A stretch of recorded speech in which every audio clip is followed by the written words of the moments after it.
Hello, welcome to Free Bible Commentary with Pastor Teacher Dr. Bob Utley. Be sure to visit Free Bible Commentary at www.freebiblecommentary.org. Now, here's Bob. We're going to be in 1 Samuel chapter 26 today. It's the second time that David uniquely spares Saul's life. It is very similar to chapter 23:19 through 24:22. The same people are going to inform on David. Saul's going to say some similar things. David's going to say some similar things. There's a lot of similarities. There's also a lot of divergences. I personally don't like the concept that this is one account dealt with two different ways. That's possible. But I think it's two different accounts. There's two different geographical locations. The response that Saul has to David, though similar in its introductory formula, is very different. And I just think it's two different accounts. It just happened that the same people are going to tattle on David twice. And they're Judeans too. Chapter 26, verse 1. Then the Ziphites, they're of course residents of Judah, they did the same thing back in 23:19, came to Saul at Gibeah saying, "Is not David," now of course the root there means to love or beloved, "hiding on the hill of Hachilah?" Now we don't know exactly where that is, which is before Jeshimon. Now this is in the wilderness of Judea, very dry area down south of Jerusalem. It's the later site, by the way, this Jeshimon, of the famous Qumran community, which the Dead Sea Scrolls come from. I think that's interesting. And Saul rose and went down to the wilderness of Ziph, having with him 3,000 chosen men. That's exactly what he had back in chapter 24, verse 2. Now again, the word thousand can mean a tribal group, a military group, or a literal thousand. Did he have 3,000 standing army troops? Well, that's been the question. This seems to be his bodyguard. Whether it was a full 3,000 or these military units that have been smaller than 3,000 in number, we're just not sure. But this was his standing army. They were always available. He had to muster anybody. He had these men available to search for David in the wilderness of Ziph. And Saul camped at the hill of Hachilah, which is before Jeshimon, beside the road, and David was staying in the wilderness when he saw that Saul came after him into the wilderness. David sent out spies, and he knew that Saul was definitely coming. I think David was really surprised that Saul was still after him. I think he sent out spies to say, is he looking for me? Is he on some kind of other campaign? Is he just passing through? They said, no, David, he's coming up here. He looks like he's after you. I think Saul's astonishing comment to David in chapter 24, verses 16 through 22, that he knew that David was going to be the next king of Israel. That's what God wanted. And now he's hunting him again. The only way we can explain this is this paranoia, this mental illness of Saul. David then arose and came to the place where Saul had camped. And David saw the place where Saul lay, and Abner, son of Ner, commander of his army, was lying next to Saul. Now, of course, this would be the camp, and David was up in the mountain, apparently could see it clearly, and the people were camped around him. And David answered and said to Ahimelech the Hittite. And we know of two Hittites in David's army. One is Uriah, Bathsheba's husband, and this man here. We know nothing else about Ahimelech anywhere else. But this shows that there were foreign people in David's army. Matter of fact, now the Hittites, there are three groups of Hittites in the Bible. One in the Mesopotamian area, Fertile Crescent, or the large empire in central Turkey, we would say, and some group in Palestine.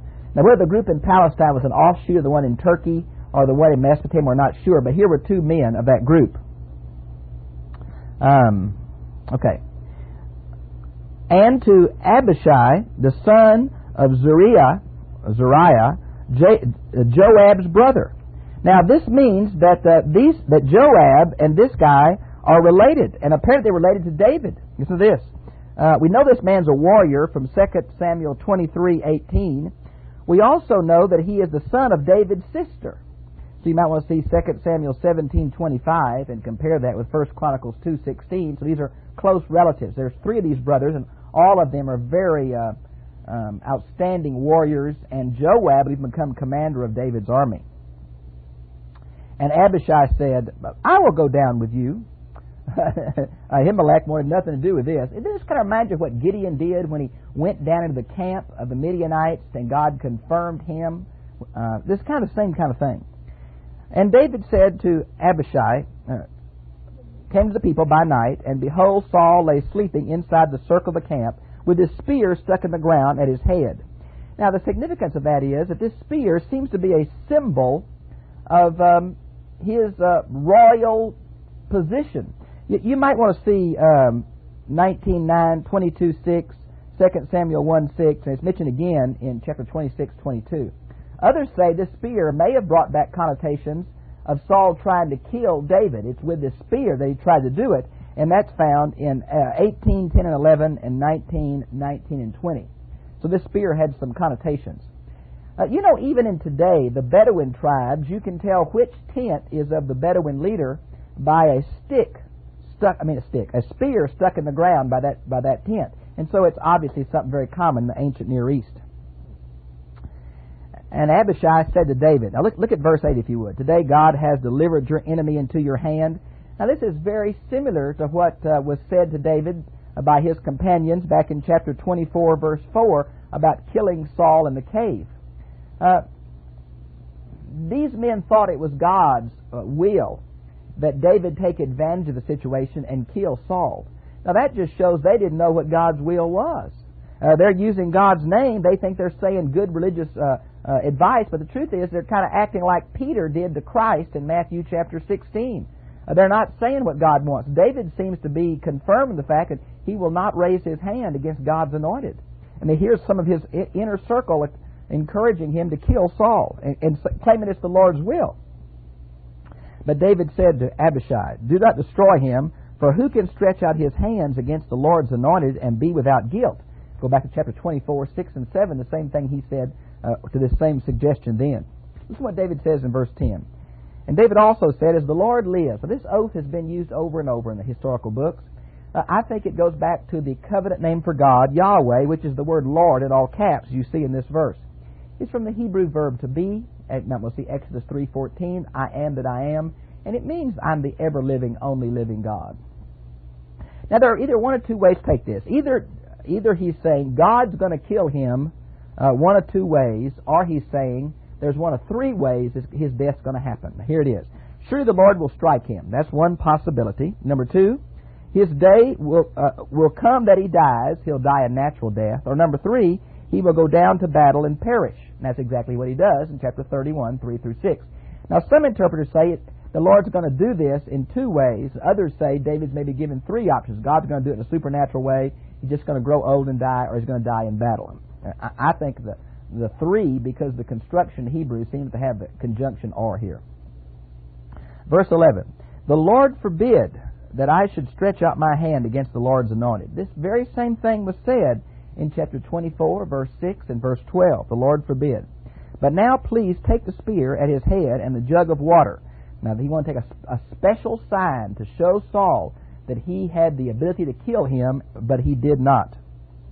Now I guess there were no guards on duty, or the guards had fallen asleep, because we're going to learn down here in verse 12 that this was a supernatural kind of sleep from the Lord. Let's look.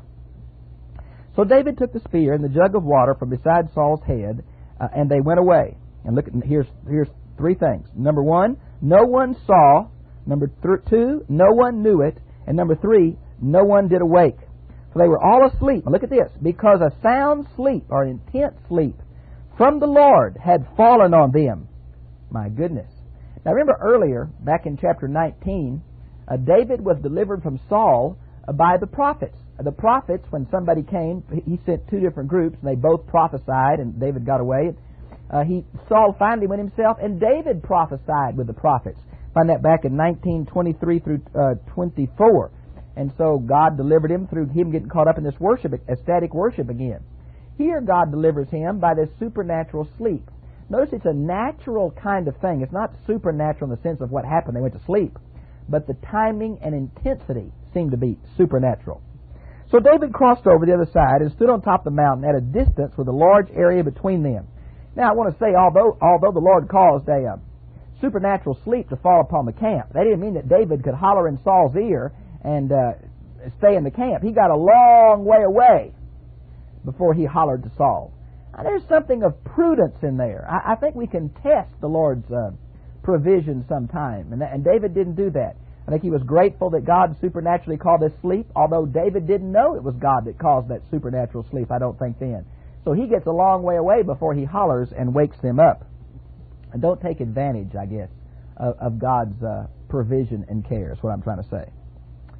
Then David called to the people and to Abner, the son of Ner, saying, now, there's a play on the word called in verse 14. At the end of verse 14, Abner says, who is the one who calls? Or really it's the word caller. And then down here in verse 20 is the word partridge. And the word partridge means the caller.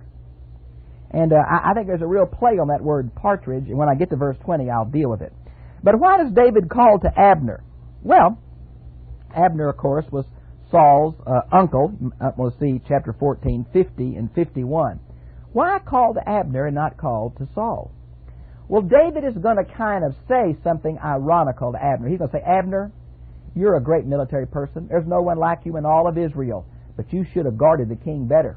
You ought to be ashamed. You deserve to die for not guarding the king.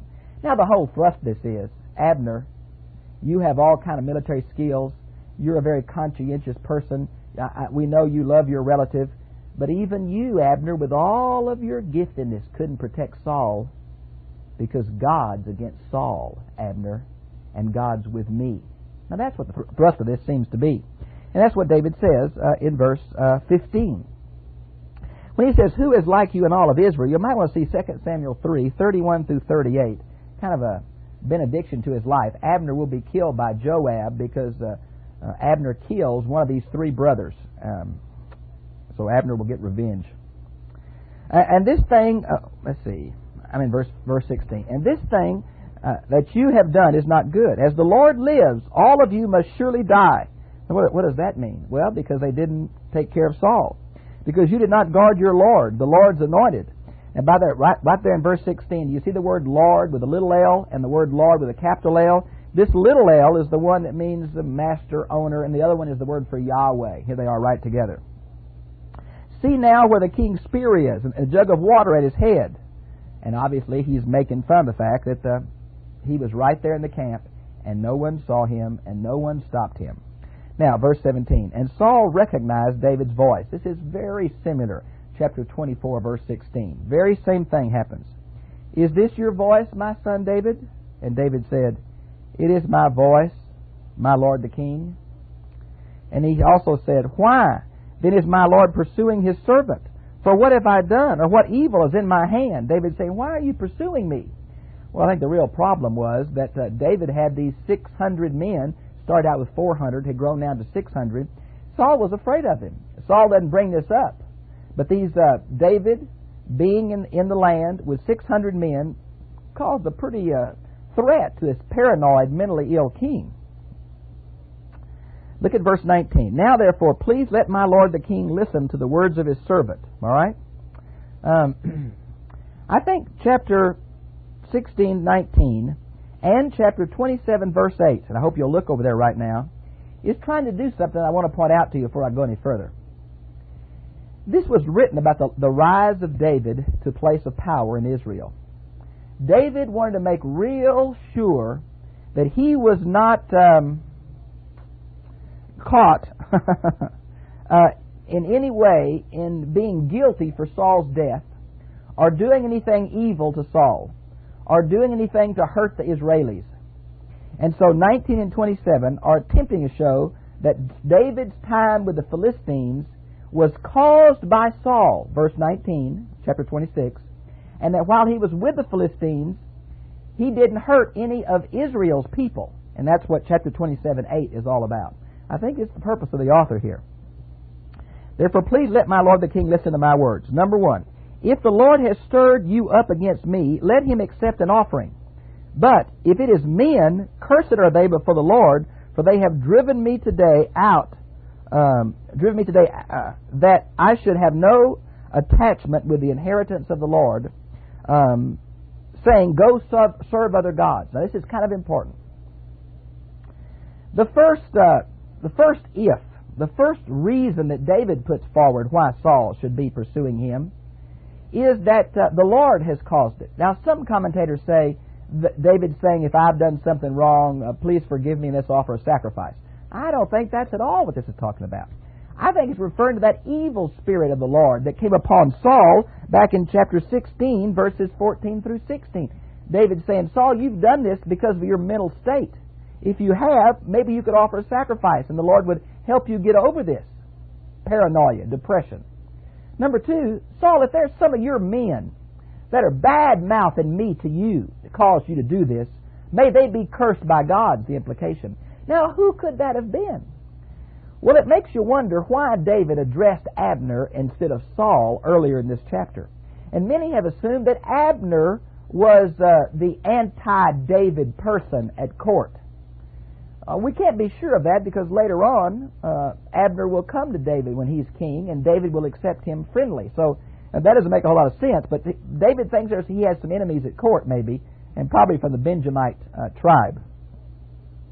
Now, it says they're running him away from the Lord's inheritance. What does that mean? Well, this is kind of the idea that the gods of the ancient world were geographical in nature. They controlled certain areas, and Yahweh had the promised land. You can see something of this thing in 2 Kings chapter 5, verse 17, where Naaman takes some of the dirt from Palestine back to Syria so he can worship Yahweh. Something else here, when it says, David says, and serve other gods, the fact that he would be in the area of the Philistines and they were worshiping other gods, and he would be away from Yahweh's temple. But why would David mention other gods? Wasn't he a monotheist? Didn't he believe in just one and only one God? Well, there's the hard question there. Some of the Psalms have a tremendous monotheistic kind of emphasis, even if it is just practical instead of philosophical monotheism. This seems to be more what we call henotheism, which means that although Yahweh was the only God for David, didn't mean that he didn't know or believe there were other gods out there. Some of this henotheism can be seen in Exodus 15:11 and Psalms 97:9, where the gods are mentioned. And it's obvious by the time of the 8th century prophets like Isaiah and Jeremiah that full-blown monotheism is in place in Israel. There are no other gods but Yahweh. But this earlier part, I'm not real sure if that had developed, that had been revealed yet. Now at verse 20. Now then, do not let my blood fall to the ground away from the presence of the Lord, for the king of Israel has come out in search of a single flea. That sounds funny, doesn't it? Well, let me read you the Septuagint of this verse and listen how it differs a little bit. For the king of Israel has come forth to seek my life, as the nighthawk pursues its prey in the mountains. Now, my New American Standard has, in search of a single flea, just as one hunts partridge in the mountains. What's the difference in the Septuagint and the Masoretic text? This single flea, many have translated it flea because there's so many parallels between chapter 26 and 24. And David refers himself as a flea in chapter 24:14, maybe because of its hardness to catch or whatever, we're not sure. Now, what about this partridge, or should it be a nighthawk? Well, a partridge is a bird. It's kind of like, I don't know if you've been quail hunting here or partridge hunting up in the mountains. They kind of stick to cover until you're right up on top of them. And then they may fly a little bit, but their usual means is to run on the ground. And in the ancient world, they would chase these partridges until they were just wore out and they could catch them very easily. Maybe David's saying, that's what you're doing to me, Saul. You're chasing me over and over and over. You're going to wear me out and catch me. Why are you chasing me? And there's a real play on the partridge, meaning the caller, and David calling to him, and Abner answering, who is it who calls, back in verse 14. Now what David may be saying in verse 20 is, Saul, are you going to even chase me in the Philistine area? Are you going to pursue me once I leave the country? Because I don't want to be pursued by you and get killed away from the inheritance of the Lord, away from the promised land. I think it's his way of saying, Saul, don't chase me anymore. I'm going to leave, Saul. We learned that from chapter 29:1. I'm going to leave, but just don't chase me, seems to be the implication. Now, 21. And Saul said, I have sinned. Return, my son David, for I will not harm you again, because my life was precious in your sight this day. Behold, I have played the fool and have committed a serious error. I think Saul really meant this. This sounds very sincere to me. I grant you, it's very similar to chapter 24, verses 16 through 22. Saul had already said something even stronger than this and reneged on it. The problem was Saul had these mental fits. They would come on him, and he'd be irrational and violent. But when they left, he'd be normal. And when he was normal, he could think clearly. I think he did have a sense of repentance. I think he did care about David. I think he did love God when he was rational. But oh my, when he was unrational, he was a tricky devil, and David couldn't trust him. And David answered and said, Behold the spear of the king. Let now one of your young men come over here and take it. He wants to give the spear back, the symbol of Saul's kingship, or a symbol of Saul's anger. That's exactly what he tried to use to kill David. And the Lord will repay each man. Now this is very similar to chapter 24, verse 19. For his righteousness and faithfulness. For the Lord delivered you into my hand today, but I refuse to stretch out my hand against the Lord's anointed. Now this term seems to refer to conformity to a standard. This word righteousness and faithfulness. David is speaking about himself. He's saying, you know, Saul, I'm being as trustworthy to God as I know how to be. I'm trying to keep His word and His will, even though it personally costs me a danger. Saul, God's going to bless me because of that. I've been fair with you, Saul. You have not been fair with me. Now, the word righteous is an interesting word. It's a relationship term. Saul had not been fair to David. David had been fair to God, and because of that, he'd been fair to Saul. The word righteousness comes from a measuring reed, R-E-E-D. It's about 15 to 20 feet long. It was the straightest plant in the Mesopotamian area where this metaphor comes from. And they used it to measure the horizontal straightness of buildings. They used a plumb line for the vertical straightness and this measuring reed. God took it as a metaphor of His own character and His own nature, that He is righteous or just. Both come from the same root. And the word faithfulness here is trustworthy. That's the idea. Now verse 24. Now behold, as your life was highly valued in my sight this day, so may my life be highly valued in the sight of the Lord, and may He deliver me from all distress. Now, what David's saying is, Saul, I don't trust you. I spared your life, and I'm hoping God, not you, God is going to spare my life because I spared you. I'm acting faithful to God as I understand Him, Saul. You're acting unfaithful to both God and to me. That's the idea here. Now, verse 25 is Saul speaking again in the same kind of, I think, very rational, very humble way as verse 21. Then Saul said to David, Blessed are you, my son David. You will both accomplish much and surely prevail. Now, what does that mean? Well, it's not as strong as chapter 24, verses 20 and 21, where Saul actually says, David, you're going to be my successor. You're going to be king one day. That's God's will. This is not that strong. It may be that since Saul made that statement, some of the other Benjamite brothers had got nervous, so he never says that again. Matter of fact, what he really seems to say is, David, I hope you do good in anything and everything that you try, except becoming king. Now, David, you can come home, back to Israel. I won't harm you, but you don't try to be king anymore. That's the standard. Now, that may be the implication of this. I'm just not sure. If it is, then David has the choice of giving up his sense of divine call, the anointing of Samuel, for his personal safety. And of course, he can't do that. So he's going to flee to the Philistines. Others say, no, this verse 25 means exactly opposite of that. It does relate to chapter 24, verses 20 and 21. It is saying that David will be king someday. It's just in a little different language, not quite as definite, not quite as strong. And so I think you can take the opposite view from this same verse. Either Saul is reaffirming, much like he did in 24, or he's saying, David, I've kind of changed the rules of the game. You can come back, but you can't plan on being king. Now, which it is, I'm not real sure. But David is going to make up his mind from this point on to flee the land of Israel. He is not going to stay. He realizes that Saul can't be trusted.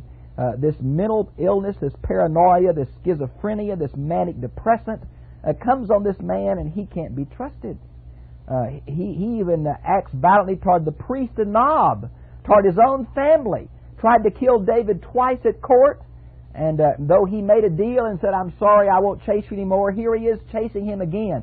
It's obvious that Saul's an irrational, violent person, and David will have to leave his country. But it breaks his heart. He feels like he's leaving his religious faith in some ways. He feels like he's been forced to go with the pagan gods in some way. And I think we're going to see the pain involved in that in our study next week of chapter 27 and 28. Well, I've really enjoyed being with you. I think you ought to see the main thrust of this is that David is trying to explain why he went to the Philistines and that he never did any harm to Israelites is part of this whole setting here.